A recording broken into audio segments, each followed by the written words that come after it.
Good morning friends, good morning. నా పేరు వచ్చేసి గోపాల్ రెడ్డి. మాది విలేజ్ అద్నూర్ న్యాల్కల్ మండల్. నేను చెప్పేది లేవండి, మేల్కొనండి.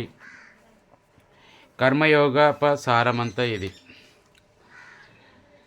బానిసలా కాకుండా యజమానిల కార్యాలను నిర్వర్తించు, నిరంతరం కర్మ చెయ్యు, కానీ బానిసల కాదు. ప్రతి వ్యక్తి ఎలా కర్మ చేస్తున్నాడో చూస్తున్నారు కదా. ఎవరికి పూర్తి విరామం లేదు. 100కి 90 మంది బానిసలలా పనులు చేస్తుంటారు. దుఃఖమే దానికి ఫలితం. అది అంత స్వార్థపరమైన కర్మ. బంధం ప్రసక్తి లేకుండా కర్మ చెయ్యి. ప్రేమ శబ్దార్థాన్ని గ్రహించడం చాలా కష్టం. స్వాతంత్రం ఉంటే గాని ప్రేమ ఎన్నడూ రాదు. బానిసలో నిజమైన ప్రేమ ఉండదు. నువ్వొక బానిసను సంఖ్యల చేత బంధించి నీ పనులు చెయ్యమని నియమిస్తే గులాముల అతడు పని చేస్తాడే గాని అతడికి ప్రేమ ఉండజాలదు. కాబట్టి మనం కూడా బానిసల విధంగా లౌకిక విషయాల కోసం కర్మ మునరిస్తే మనలో ప్రేమ ఉండదు. మన కర్మ నిజమైన కర్మ కాబోదు. మిత్రుల కోసం, బంధువుల కోసం చేసే కర్మ మాత్రమే కాదు, మన కోసం మనం చేసే కర్మ సంగతి కూడా ఇలాంటిదే. స్వార్థపరమైన కర్మాచరణ దాసుని కర్మాచరణ. కర్మకు నిజమైన ప్రమాణం ఇది. ప్రేమ సంజీనితమై ప్రతి కార్యము ఆనందము కలిగిస్తుంది. శాంతిప్రదం కాని, బ్రహ్మానందం కాని ప్రేమ సంజీనిత కార్యమేది ఉండబోదు. నిజమైన అస్తిత్వం, నిజమైన జ్ఞానం, నిజమైన ప్రేమ ఒకదానితో ఒకటి శాశ్వతంగా సంబద్ధాలై ఉన్నాయి. ఇవి 3 ఒక్కటే. ఇందులో ఒకటి ఉంటే మిగిలిన 2 ఉండి తీరాలి. స్వచ్చిదానంద స్వరూపమైన అద్వితీయ బ్రహ్మానికి ఇవి 3 రూపాలు. ద్వంద్వ దశకు దిగినప్పుడు ఆ బ్రహ్మం ఈ ద్వైత ప్రపంచ రూపంలో మనకు కనిపిస్తుంది. ఆ జ్ఞానమే ప్రాపంచిక జ్ఞానంగా పరిణమిస్తుంది. ఆ ఆనందమే మానవ హృదయ వేద్యమైన నిజమైన ప్రేమకంతకు మూలాధారం. కాబట్టి నిజమైన ప్రేమ వలన ప్రేమించే వ్యక్తిని కానీ ప్రేమింపబడేదానికి కానీ ఎప్పటికీ బాధ కలగదు. ఒకడొక స్త్రీని ప్రేమించాడనుకుందాం. ఆమె పూర్తిగా తనకే దక్కాలి అని అతడు కోరుకుంటాడు. ఆమె ప్రతి కదలికను గూర్చి ఎక్కువగా అనుమానిస్తాడు. ఆమె తన వద్ద కూర్చోవాలని, నిల్చుండాలని, భుజించాలని, వెయ్యేందుకు తన ఆజ్ఞబద్ధ అయిన ఆమె ప్రవర్తించాలని కోరుతాడు.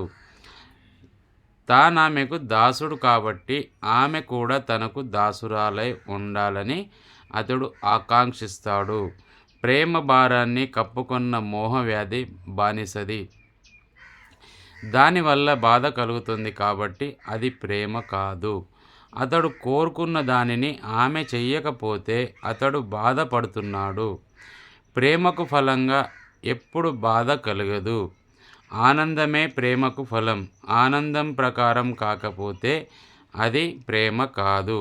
ప్రేమ కాని దానిని ప్రేమ అని భ్రమించటమే.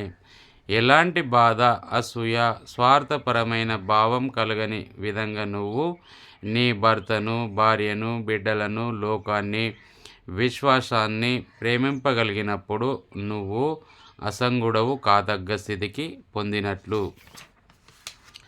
శ్రీకృష్ణుడు అర్జునుడితో ఇలా అంటాడు: అర్జున, ఇలా చూడు. క్షణమైన నేను కర్మను విరమిస్తే సర్వ ప్రపంచం నశిస్తుంది. కర్మను చేస్తే నేను పొందే లాభం రవ్వంత కూడా లేదు. నేను ఏకేశ్వరుణ్ణి. మరి నేనెందుకు కర్మ మునర్చాలి? జగాన్ని ప్రేమిస్తున్నాను కాబట్టి. భగవంతుడు విశ్వాన్ని ప్రేమించటం చేత అసంగుడై ఉన్నాడు. అలాంటి నిజమైన ప్రేమ మనలను కూడా అసంగులను చేస్తుంది.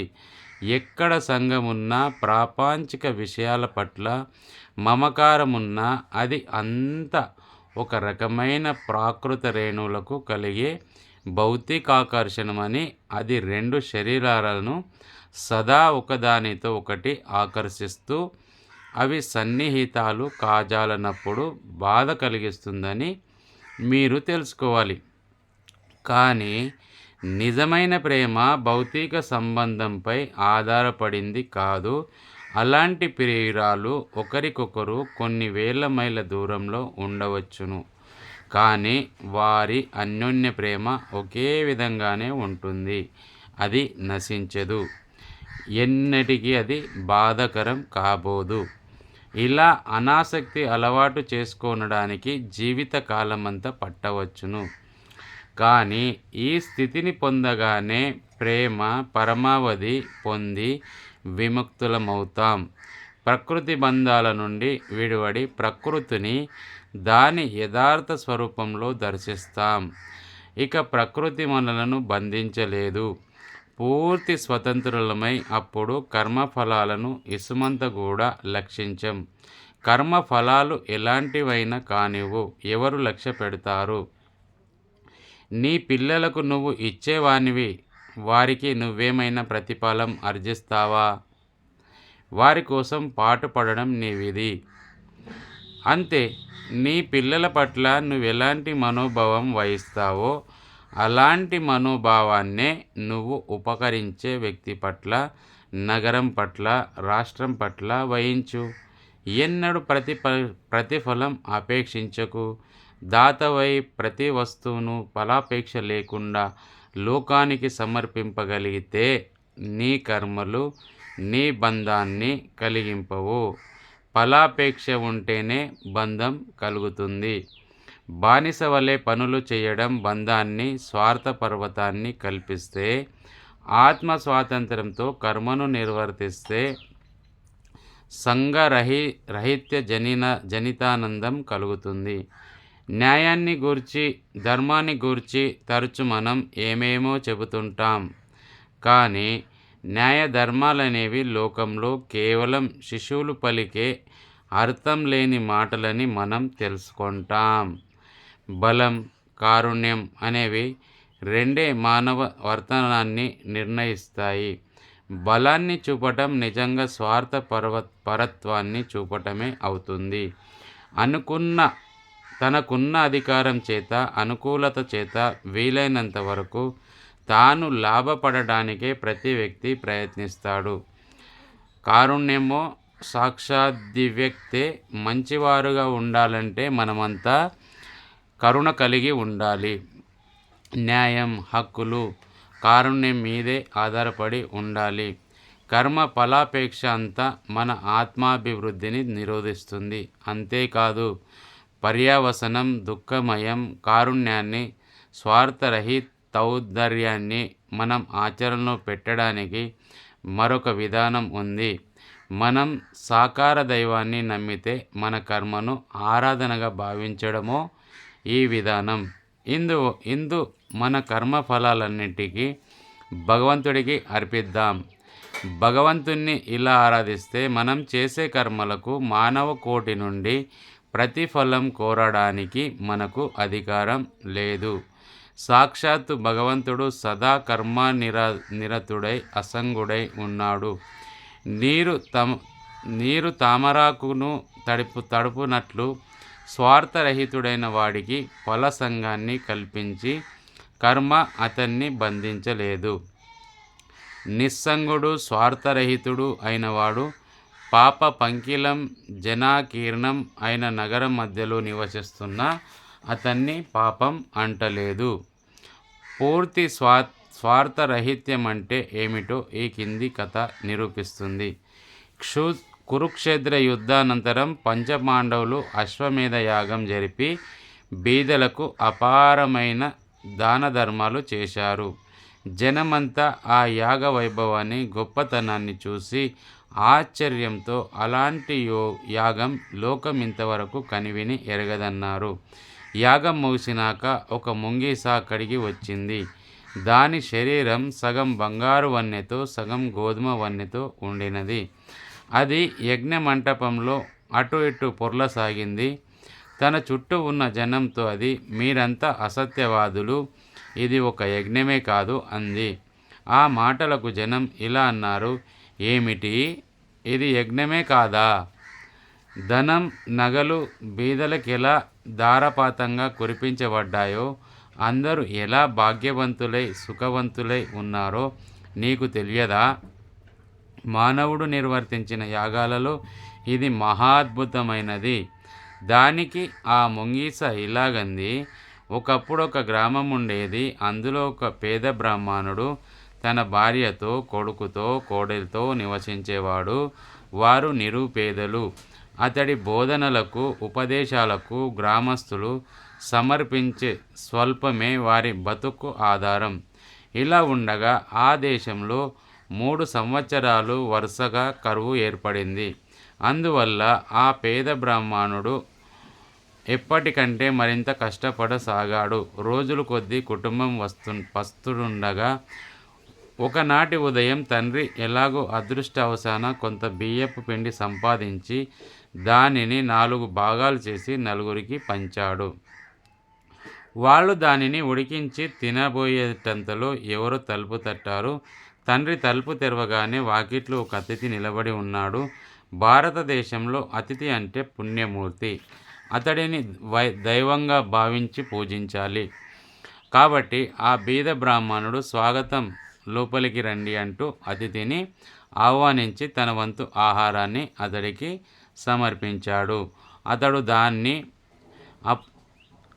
ఆవురావున తినేసి, చంపారండి బాబు, 10 రోజుల నుండి పస్తున్నా. నాకీ రవ్వంత పిండి నా ఆకలిని మరింత పెంచింది అన్నాడు. ఆ మాటలు విని భార్య భర్తతో తన వంతు ఆహారాన్ని కూడా అతడికి సమర్పించమనగా భర్త అంగీకరింపపోయేసరికి ఆమె ఇలా అంది, ఇతడు పాపం ఇక్కడకు వచ్చాడు.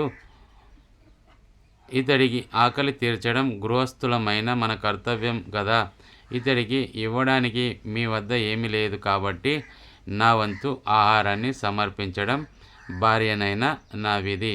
ఇలా అంటూ ఆమె తన వంతు అతిథికి సమర్పించింది. అతడు దాన్ని తినేసి ఆకలితో మాడిపోతున్నాను అన్నాడు. బాధగా బ్రాహ్మణుని కుమారులు అప్పుడు నా వంతు స్వీకరించండి, తండ్రి బాధ్యతలను నిర్వర్తించడం కుమారుడి విధి కదా అంటూ తన వంతులను కూడా అతిథికి ఇచ్చివేశారు. అతిథి దాన్ని తిని తృప్తి పడలేదని గ్రహించిన కోడలు తన భాగాన్ని నిస్సంకోచంగా సమర్పించింది. అది తిని ఆ అతిథి తృప్తిపడి వారిని దీవించి వెళ్ళిపోయాడు. ఆనాటి రాత్రి ఆ కుటుంబంలోనూ 4 ఆకలి బాధతో మరణించారు. ఆ బియ్యపు పిండి కణాలు కొన్ని నేల మీద పడ్డాయి. వాటి మీద నేను దొర్లగానే నా శరీరంలో సగం మీకు కనిపించేస్తున్న సువర్ణమయమైంది. అలాంటి యజ్ఞాన్ని మరొక దానిని కనుక్కోవడానికి ఆనాటి నుండి నేను లోకమంతా తిరుగుతున్నాను. కానీ ఇంతదాకా నాకు కనబడలేదు. నా శరీరం రెండవ పక్క మరెక్కడ సువర్ణమయం కాలేదు. నేను దీన్ని యజ్ఞమే కాదనడానికి ఇదే కారణం. భారతదేశం నుండి త్యాగబుద్ధి పరిగెత్తిపోతోంది. మహాత్ముల సంఖ్య నానాటికి క్షీణిస్తుంది.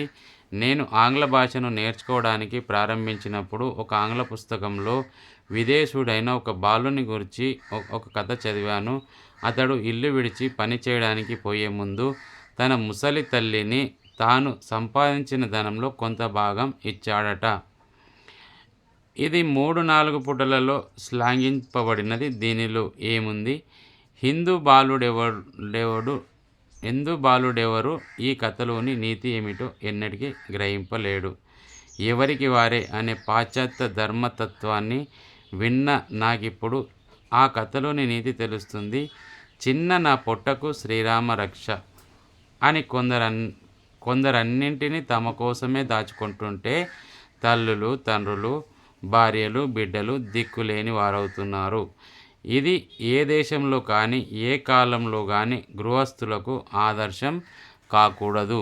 కర్మయోగం అంటే ఎలాంటిదో మీకు ఇప్పుడు తెలిసింది. ప్రాణాలను కూడా లక్ష్యపెట్టక ప్రశ్నలేవి అడగకుండా పరులకు తోడ్పడటమే కర్మయోగం. అనేక వేల సార్లు పంచించబడ్డ ఏమి అడగవద్దు, ఇంత ఘనకార్యం చేస్తున్నామని కల్లో కూడా తలచవద్దు. బీదలకు మీరు చేసే దాన ధర్మాలను గురించి ఎన్నడూ ప్రగల్భాలు పలకవద్దు. వారి కృతజ్ఞతను ఎదురు చూడవద్దు. పైగా దానం చేయడానికి మీకు అవకాశం ఇచ్చినందుకు వారి పట్ల మీరే కృతజ్ఞులై ఉండండి. ఆదర్శ సన్యాసిగా జీవించడం కంటే ఆదర్శ గృహస్థుడిగా జీవించడం కష్టమని, లేదా నిజమైన కర్మయోగి జీవనం నిజమైన సన్యాస జీవనంతో సమానంగా కష్టతరమని మనకు సుస్పష్టమైనది.